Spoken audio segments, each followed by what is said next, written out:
ซื้อ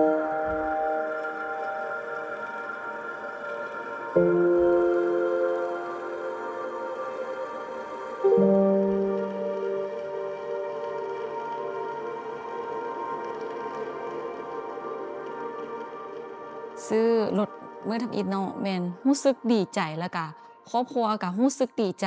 ถือว่าเป็นสมาชิกใหม่ในครอบครัวของเราเลยคนที่ดีใจที่สุดก็เพิ่นเลย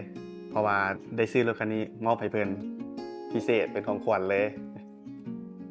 สำหรับการใช้ชีวิตประจำวันนี่แม่นว่าแบบว่ามีความสะดวกสบายหลายขึ้นหลังจากที่มีรถคันนี้เราสามารถ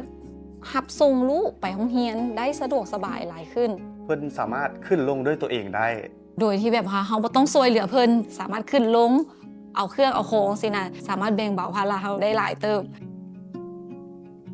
เหตุการณ์ที่ประทับใจสุดเมื่อนั้นครอบครัวเฮาไปเรียนสถานที่แห่งหนึ่งแล้ว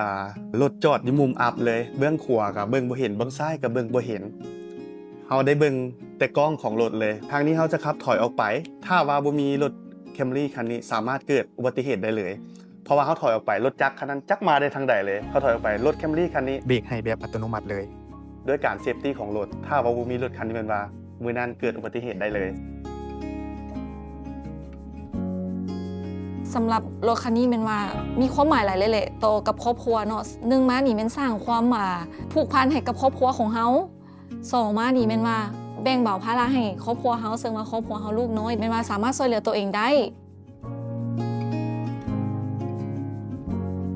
ส่วนที่เราประทับใจที่สุดในรถ Toyota Camry มันส่วนที่เป็นไฮบริดมันช่วยให้เราประหยัดน้ำมันเพราะบ้านเรามันอยู่ไกลจากโรงเรียนช่วยแบ่งเบาภาระครอบครัวเราแม่นประหยัดค่าใช้จ่ายคนที่นั่งกับเราหลายสุดแม่นแม่เหตุการณ์ที่รู้สึกประทับใจที่สุดแม่นพาเพิ่นไปเลาะตามเอติกพาร์คซันเซ็นเตอร์เนี่ยตามเขาเป็นคนขับแม่นเขาเห็นเพิ่นรู้สึกสบายเขาเป็นคนขับเขาก็รู้สึกดีใจเพราะเพิ่นสิบ่ปวดหลังปวดแอวเบาะมันนุ่มรถคันนี้มีความหมายหลายเพราะมันเป็นรถในฝันแต่ในฐานะที่ข้าพเจ้าเป็นนักศึกษามันช่วยให้ประหยัดค่าใช้จ่ายได้หลายค่าใช้จ่ายตัวนั้นเราสามารถเอาไปเติมใส่พัฒนาการเรียนให้หลายขึ้นตื่นเต้นที่ได้เป็นเจ้าของรถ Camry เพราะมันเป็นรถในฝันของข่อยมาแต่โดนละที่อยากมีมาไว้นำใช้เวียกครอบครัวแล้วก็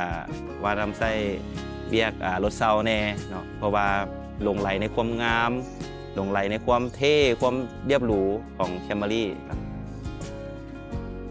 คือว่าใช้ในชีวิตประจำวันทุกมื้อเลยเนาะบ่ว่าจะขี่ไปตลาดตะลีบ่หรือว่าไปการบ่หรือว่าออกงานอีเวนต์เกือบจะว่าทุกงานเนาะเวลาเฮานุ่งเครื่องสุดยูนิฟอร์มเข้าเนาะเวลาได้ขับรถเฮารู้สึกแบบมีความมั่นใจและประทับใจที่ได้ขับขี่รถ Camry เนาะ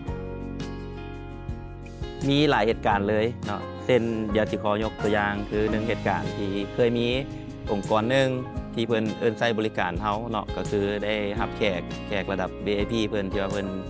ต้องการความบริการแบบหรูหราพรีเมียมแบบ VIP รู้สึกดีแล้วก็ประทับใจหลายที่เพิ่นเชื่อมั่นในการบริการของพวกเฮาแล้วก็ไว้วางใจ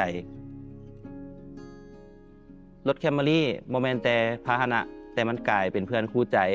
ในทุกการเดินทางเนาะมันมีความหมายสำหรับข่อยหลายเพราะว่าข่อยรู้สึกดีหลายที่ได้ขับขี่มัน